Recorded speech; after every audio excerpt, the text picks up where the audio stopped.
Hi guys, welcome to our channel మన voice విదేశం. ఈరోజు Sunday ఫండేగా chicken curry and రాగి సంగటి చేసాము. సో ఇక్కడ మీరు చూస్తే కనుక ముందులో ప్యాన్లో ఆయిల్ వేసుకొని దాంట్లో మనకు కావాల్సిన మసాలాలు, దాని తర్వాత కట్ చేసి పెట్టుకున్న ఉల్లిపాయ, పచ్చిమిరకాయలు కొద్దిగా ఫ్రై చేసుకొని తర్వాత కొంచెం టర్మరిక్, కొద్దిగా సాల్ట్ యాడ్ చేశాను. మనకి త్వరగా ఆనియన్స్ అనేది ఫ్రై అవుతాయి. దానికి తర్వాత జింజర్ గార్లిక్ పేస్ట్, కొంచెం పచ్చివాసన పోయిన తర్వాత మనం ముందుగా కట్ చేసుకుని పెట్టుకున్న చికెన్ని దాన్ని కూడా యాడ్ చేశాను.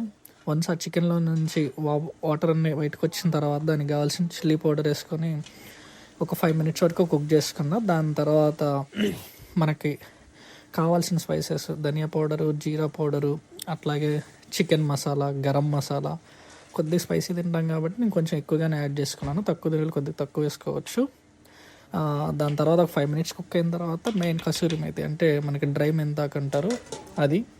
దాని తర్వాత కొంచెం కొత్తిమీర కూడా యాడ్ చేసుకున్నాను. 5 minutes ఉంచేసి పక్కన పెట్టుకుని దాని తర్వాత ఇదిగోండి రైస్ మనం ముందుగానే నానబెట్టేసి పెట్టుకున్నాం. ఒక కప్పుకి 5 cups ఆఫ్ వాటర్ వేసాను. రైస్ చాలా మెత్తగా ఉడకాలి. దాని తర్వాత మనకి సేమ్ క్వాంటిటీ రాగి పిండి కూడా తీసుకున్నాను. వన్స్ రైస్ కుక్ అయిన తర్వాత దాంట్లో మన రాగి పిండి వేసుకొని ఒక 5 minutes ఉంచాను. దాని తర్వాత ఒక గంట తీసుకొని నీట్గా మెత్తగా అన్నిటిని దాని తర్వాత చేతులు వెట్ చేసుకొని మనకి ఏ సైజులో అయితే కావాలో రాగి ముద్దలు పెట్టుకున్నాను ప్లేట్లో. దాంట్లోకి నెయ్యి, చికెన్ కర్రీ వేసుకొని తిన్నాము. చూడండి మా ఫ్రెండ్ ఎక్స్ప్రెషన్ నైస్ అంటున్నాడు. Thanks for watching.